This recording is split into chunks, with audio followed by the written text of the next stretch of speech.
What's up, Reesie fam? It's your boy, Reesie Boy, guys, back at the table. Okay, guys, so we have a little story time. Shout out to Princess. Shout out to Pascal Blog. Shout out to B. Biffalo.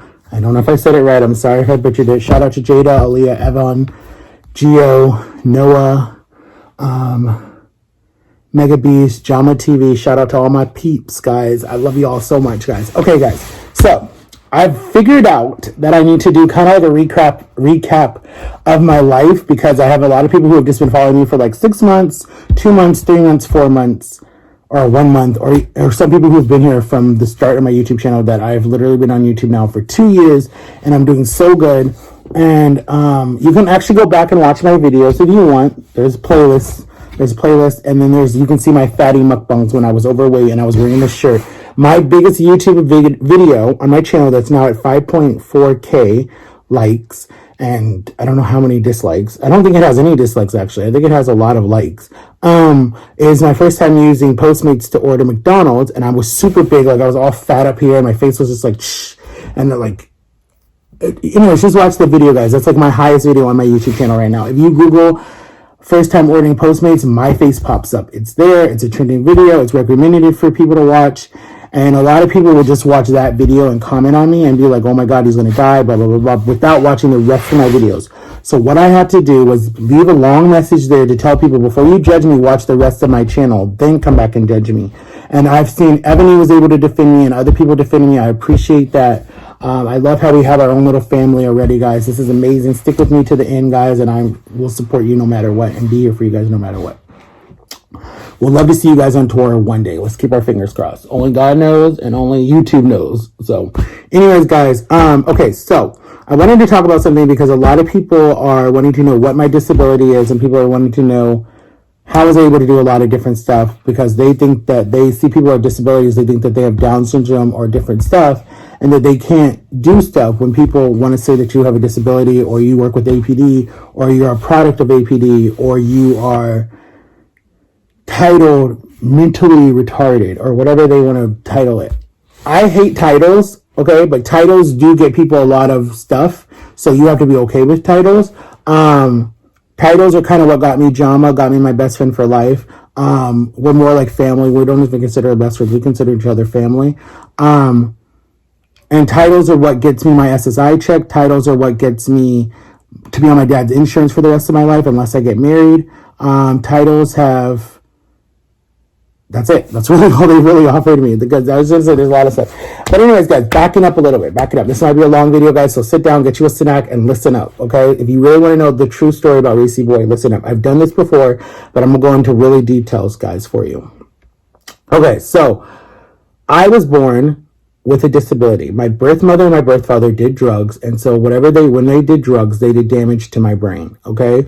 We don't know exactly what happened, but if you Google a parent who does drugs or abuses drugs or drinks, their child, while they're pregnant, their child will come out with some type of form of a disability, if it's a handicap, or if it's physical, if it's mental, or if it's shows up years later, where they take on being an alcoholic or a drug addict because it's genetics. My birth mother was an alcoholic. My uncles were alcoholic. It ran in the family. My grandfather was alcoholic. I don't know any of them, never met them, except my birth mother. That's it. She was an alcoholic actually when I found her, and denied me in the beginning, but I don't want to get into that. That's a different story about adoption later. Do part 2 about adoption. I'll probably do that maybe tomorrow or the day after. Probably Sunday. So when I came to my adopted family, my adopted mother noticed, basically my birth mother, I'm giving her my birth mother, because she had me when I was 4 months old. I don't believe that the lady who gave me life, okay, yeah, I give her credit for that. But my adopted mother, she took care of me still to this day. So I give her the credit as being my only mother. If people are confused, just look up what adoption is and you'll understand. Anyways, so she just noticed something was wrong, and then they diagnosed me. I think at a year old, they diagnosed me with having a disability, but they didn't know what it was. I had severe asthma. I grew up in the emergency room because I could barely breathe. Back then, it was really hard to detect asthma. And so I almost died a lot of different times, but my mom kept me alive with my dad because he was in the Air Force. He was able to, the medical benefits were good. So anyways, besides the point. So then I went to a bunch of testing, the Air Force tested me, all the different stuff. They said that he will always be dependent on his parents. He will always be slightly retarded. He will always have this need to have to be with somebody. He will never be able to live on his own. He will never be able to do anything on his own. That's what they said when I was a little baby. Cut to being homeschooled, all the training that I had to go to. So my brother would get to go off with the kids when they would do grading, like at the mid-season, like right before we started school back up in August. They would do testing in July. They would do testing in July. So we really didn't get a long summer break. But they would do testing in July. So my brother would go off and go do testing with all his friends and everything. And then I had to do a private testing one-on-one with this lady where I had to bubble in this little stuff. And I hated it because I felt like a little 5-year-old, even though I was like 10 or 12 at the time. I was like 9 and I was being treated like I was a little kid because I couldn't read, I couldn't write, I didn't know how to spell, I knew where I lived, but I didn't know how to get there because I didn't know what the signs on the road said. I didn't know how to work a phone because I didn't have phones at the time. We weren't even allowed to have a phone. I knew how to work a TV. I knew how to make me food. I knew how to take my shower. I knew how to clean myself. I knew how to dress myself. So I wasn't that severe. And I knew how to play by myself and hang out with my mom and or hang out with my brother and play, in the farm. I told you guys all those stories. Play out there and different stuff like that.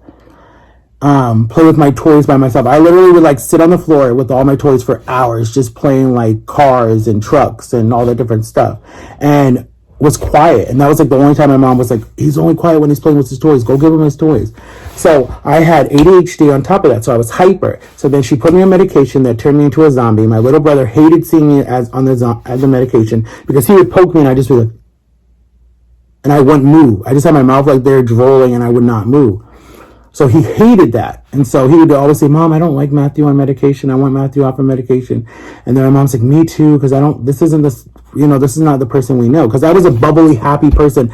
I'd say hi to anybody, a total stranger. I helped everybody. I was just always a friendly kid, always. If you ask anyone who knows me, they always said Matthew was the sweetest kid, the sweetest baby and the sweetest kid. I was always so clingy. I don't know why. I think it's because I was adopted and abandoned and all that other stuff. And to this day, I still hate feeling abandoned to this day, and I'm 31 years old. That's why the next relationship I get into, I don't want to put so much into this one person because I feel like this person could hurt me one day. You can ask Jama. When I first met Jama, I'm like, are you going to hurt me in 2 years? And she's like, why do you say that? Why do you say that? And now we're 7 years in, and she hasn't hurt me once. So it's it takes a long time for me to trust you because I've been hurt so much, but that's a different story. Let's get back to the disability. I'm sorry, guys. So then I went to a private school for people with disabilities where they taught you discipline and they taught you structure and they taught you how to. I was able to get all the way up to my orange belt. They had karate there. They had a sensei come in and teach us karate. I was the oldest kid at the school. I was 12. The school didn't go up to 13. So they had to pull me out. I met my 2 best friends. There's Chad and Cody, and they became my best friends for a long time, actually, even when I left this school. They were actually crying the day that I left because they knew I wasn't coming back next semester. And I'm like, guys, we'll still see each other. We all know where each other live. We all live in our small little town. We'll see each other. And we did. And then they pulled me out and homeschooled me until I was my freshman year, so just 1 year. No, 2 years, because I turned 13 that June and I wasn't coming back and all this. So anyways, they homeschooled me for 2 years. And then my freshman year of high school, I went to a private school, a Christian school, where they could beat kids and whatever. It was just annoying. And I was thrown into another special needs class with people who actually had Down syndrome and were autistic and their speeches were wrong or they were handicapped or something like that. And again, I felt like, why am I here? This is not me. This is not me. But I dealt with it because that's what my mother said was best for me, and I went with it. And then they never pressured me. They never they never tested me to see where I was at that time. So I just stayed in the classes. And then I got kicked out of that Christian school. I told you guys that story, but the little rehab is that a kid was bullying me, said that I brought something to the school to hurt him, and I didn't, but the principal didn't take anything because it was right after 9/11. So the principal was like, okay, this is a threat. We need to kick him out. So they kicked me out immediately. I left that day and never went back. I was so happy. I hated the Christian school. I hated that they could paddle kids. I hated that you had to wear your shirt tucked in. I hate that you had to go to, not, I'm religious, but I did not like that you had to go to mass every Thursday and then shove Christianity down your throat. I do not think that that's how you teach kids how to be a Christian. That's not. That turns people off to Christianity because they jam it into you, and I don't think that that's fair. So I was so thankful to get kicked out of that school. So my summer break started earlier. Then I went to a public school, was put into another special needs class. Finally, I had a teacher named Mrs. Caitlin something. I forget her name. Caitlin something. She was so sweet. She was Russian, but she sat there and she worked with me one-on-one and tried to help me get my reading, taught me street signs so when I get my license one day, had me do fict on phonics where I had to read really quickly. And then she was doing so good. Like, my reading got really good, but then my parents were like, we're moving. I was like, where are we moving? We're moving to Florida to take care of your grandparents. I'm like, they don't want us to come take care of them. I'm not moving to Florida. You have no choice. You're only 16. I said, I'm not moving. Because we were moving my sophomore year. I was so mad. I had my girlfriend there, my friends, everybody. I was finally not being treated and titled as a retarded person. I was starting to come into my own at 15 years old. And my brother and me were actually getting along at this time because we had separate bedrooms, and I loved the house we were living in, and I loved the neighborhood. But no, because I couldn't manifest my, what is the word, manifest? I don't know what it is. It's basically when you basically get custody of yourself at 15 years old and become your own legal guardian at 15 years old. But most of the time, the police, the court system only lets you do that if you're in an abusive situation or if your parents are on drugs or alcohol and they're never in the system. That's the only time that they let you do it. But you have to work and you have to go to school and you have to have somebody there kind of like guiding you. But I didn't have that. My sisters were willing to do it, but they were like, no, we don't want to start issues. But I don't blame them. So it was fine. So then we moved. Like the day after my birthday, we moved after my 16th birthday. We moved to Florida and we lived with my grandparents. Oh my God, that was a living hell. Oh my God, there was fighting every day. They're old school Jamaicans and they think that kids should not be heard. They should obey and listen. We weren't raised that way. We were raised to, talk to our parents, say what we wanted to say. We had a good communication between our parents. It was never, you can't tell them how you feel. So we would tell them how we feel, but my grandparents did not like that. But I just made friends and I was fine. So then I went to this other school, University High School in Florida, in Orlando, Florida. And the teacher there was starting to help me learn how to read and was trying to get my reading up. So I went from reading at a first grade level, reading to like the grade level that I was in. So I was doing really good math, English. I was good in every other subject except reading, except English. So I was working with her. That was where I met my best friend, John. Shout out to you, John. I met my best friend, John, because I remember, John was helping me learn how to read and I was on a timer. So he would break it down because he was like, I got you. And so he broke down the words and helped me. And then I remember when I read a whole paragraph, I told my teacher she was so proud of me. She had the whole class clap for me because everyone knew that I had a hard time reading. And when you feel like you're not completely whole, there's a lot of points in your life that are scary because you feel like, oh my God, what if someone asks you to read something? What if you meet a girl and she texts you all the time, but all you can say back is, hey, or what's up, or call me? Like, guys, I sucked at texting before. Like, all I knew how to say was, hey, what's up, call me. Like, people knew that's Matt. That's all Matt knows how to say. And people, like, they make fun of me. Some people did later, but most people were just like, I had to tell people later that, like, look, I can't read. Those are the only few things that I can say. And a lot of people were like, that's okay. My reading's not that good either. Like, a lot of people didn't judge me on it. But then when our house was built, I had to move schools again. And I went to Timber Creek High School, where I graduated from. And I went to a school where they didn't care about kids. They just threw you in the classes and didn't teach you nothing. I only had one math teacher that kind of worked with me. And her name was Coach Fennell. She was a cheerleading coach. Shout out to you. I don't know where you are. I miss her. She was so cool. And she helped me with my math, but she didn't, and she wanted to help me with my reading, but she was so busy because she was a cheer coach. So she was like, I could meet with you after school, but then I'm so tired. And she's like, that wouldn't be fair to you. So I was like, it's fine. But I really fell off the ropes after I went to that new school. And then when I graduated, 2008, class of 2008, I still did not know how to read that good. But I had an iPhone. And my iPhone, no, I still had the Razr. I didn't have the iPhone. The iPhone wasn't even out. No, it was out, but it was very expensive. The fat iPhone was out at the time, the first generation. But I didn't have that. So I still didn't know how to read. My reading wasn't that good. And then I started gaining weight. And I graduated high school and I was weighing probably like 215, 216 or something because I was playing football. So it was normal. And then I stayed home for 2 years. Then I went and worked at a school where my mom worked. And then I still didn't know how to read, but I was helping with the kids and all the different stuff and whatever. And the kids loved me. They were like, why weren't you here before? Blah, blah, blah, blah, blah, blah. And it's like, I just started. And then I left the school and then I stayed home again. And then I started gaining more weight. And then I was in a bad relationship and gained more weight and more weight and more weight. And then when I first got my first iPhone, Siri. So this is why one day I want to work with Apple, because Apple did the smartest thing by inventing Siri. Siri taught me how to read. And I think Siri can help so many people with disabilities learn how to read, learn how to find where they are, learn how to whatever. Siri will help them with whatever, what the time is, the date, the weather, their location, the directions. Like Siri helps a lot of people. Even older people use Siri because it's good for them to know stuff. Siri taught me how to read. So a robot taught me how to read better than humans, and that's so weird.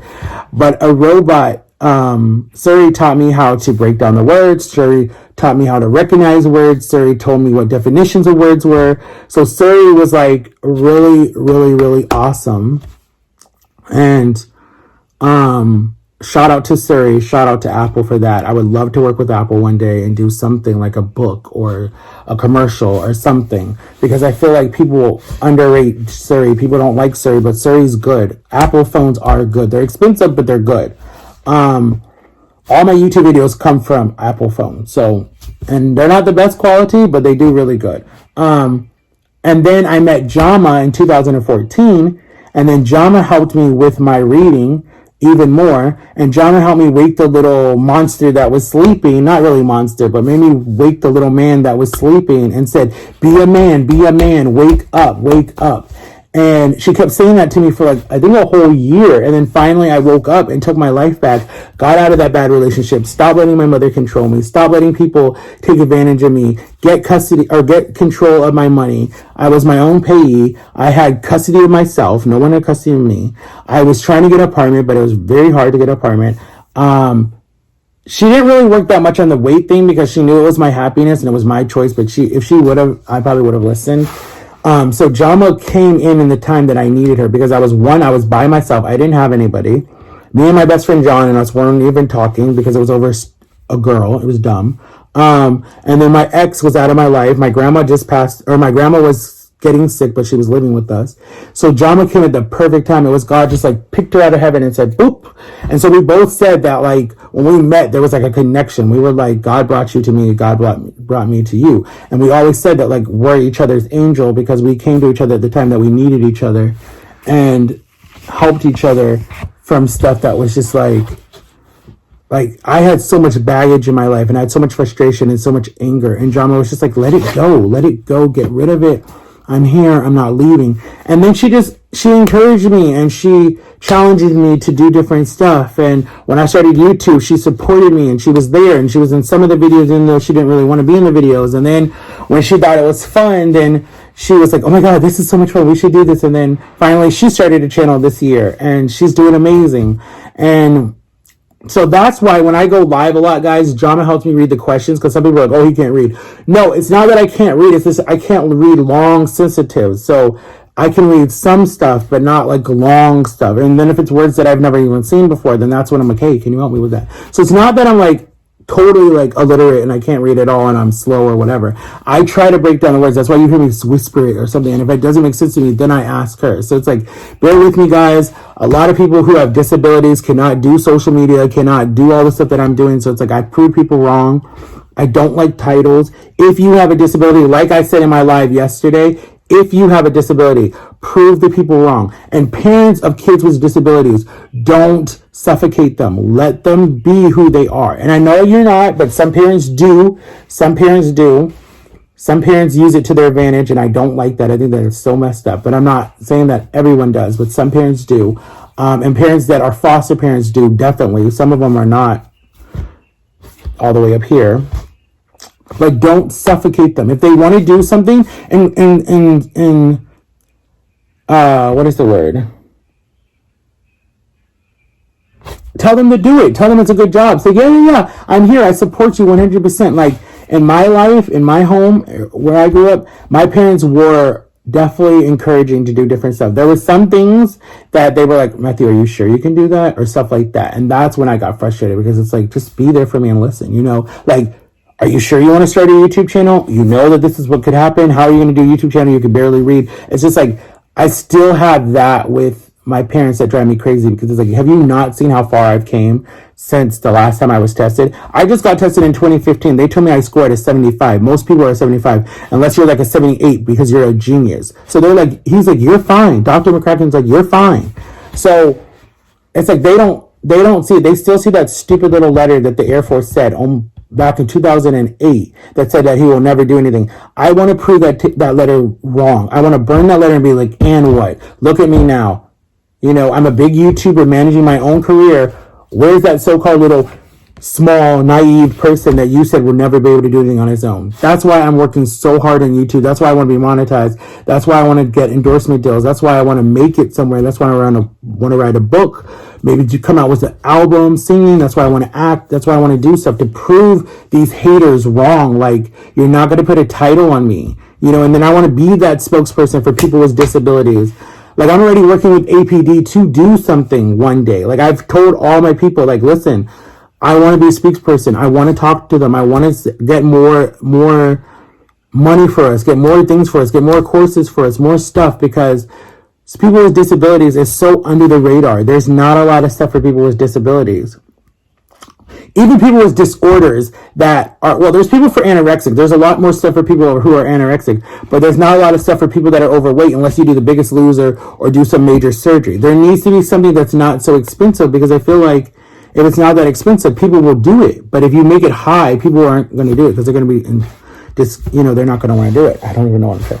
But so to cap everything that I just said, guys, yes, I have a disability. It's a mild form of retarded, but I don't consider that. It says that I have a slow deficit disorder, and I have PTSD on top of that, so I have depression on top of that, and I'm mildly handicapped. But as Jama says and I say, my only issue is just my reading. I love history, I love science, I love math, I love different stuff. So it's like, that's my only issue. Do I wish I was born this way? No, but I'm happy that I was born this way too, because it's going to give me, the whole world is at my fingertips right now, and I've lost so much weight, and I'm just like, what's next? But with what's happening right now, it's kind of slowed me down. It's like, God's like, nope, backpedal, slow down. So guys, it's just like, just get ready. Like, there's so much that I want to accomplish with you guys, not just with me, with you guys. Like, I love when people reach out to me about their disabilities, their weight journey, what stuff that's happened in their life. Like, I love it, because it's like, you guys finally found that one person on YouTube that you feel like you can trust. And I promise you guys, I promise you, I will never throw it back in your face. I will never use it against you. I will never abandon you guys. I will never get caught up in that whole fame and fortune and like, oh my God, I can do it. No, I'm going to stay humble as much as I can.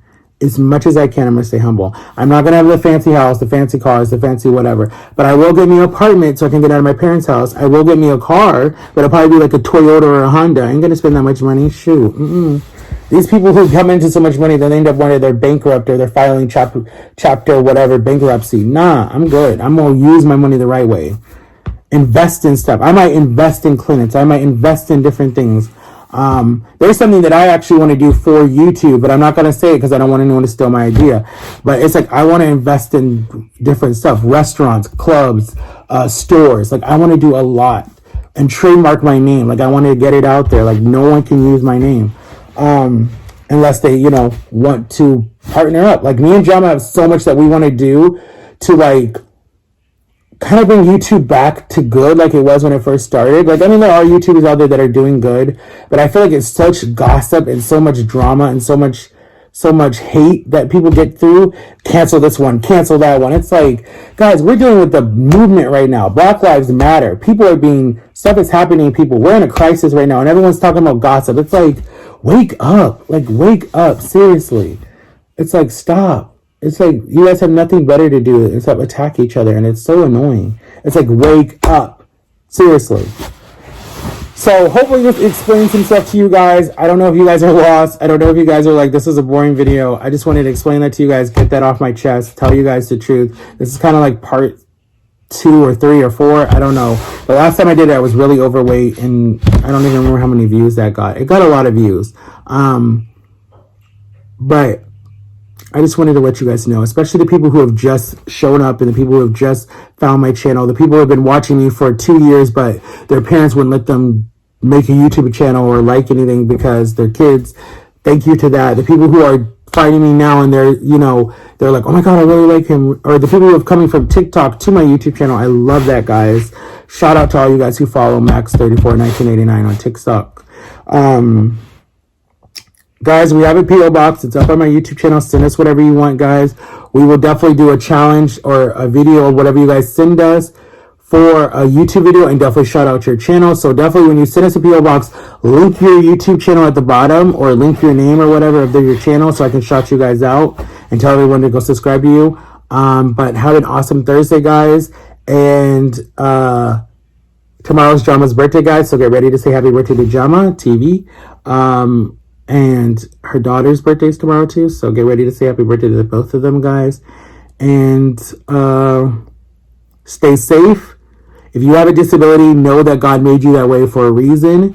Know that you have a voice. Don't let your voice ever be mumbled, or don't let your voice ever be pushed down. Use your voice. That's the biggest thing that I can say. Use your voice, because I pushed mine down for so many years. And I have like this new attitude that it's like, if someone comes for me, then come for me. But don't think that I'm going to stay quiet. I stayed quiet for so many years, and it's like now I'm just like waiting for someone to come for me, because it's like, I don't use my hands when I want to fight you. I use my mouth. That's how I get people. I cut you tight. Like, it's like, boom. It's like, wow. And I bring stuff up that you told me from the past. It might not be good, but it's like, don't come for me unless you know the truth. Like, don't come for me and attack me or say different stuff. And that's like my biggest thing is like, don't come for me. Like, I get called gay so much. It's not even funny. And it's like, where did I show you any tendencies that I was gay? Not that being gay is wrong. I'm not saying that.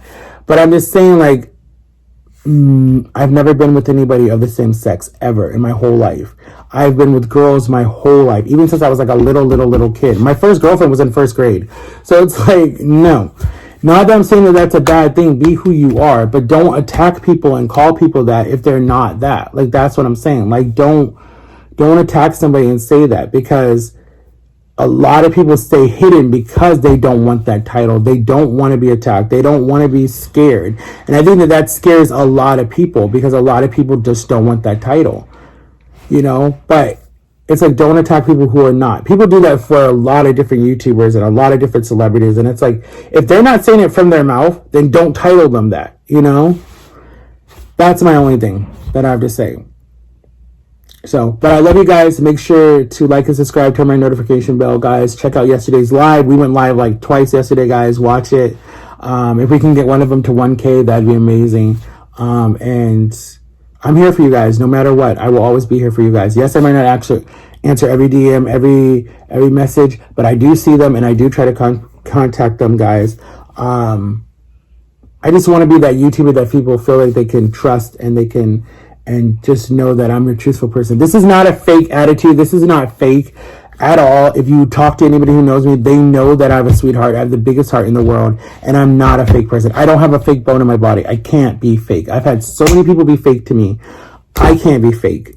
There's no way in heck I will ever be fake.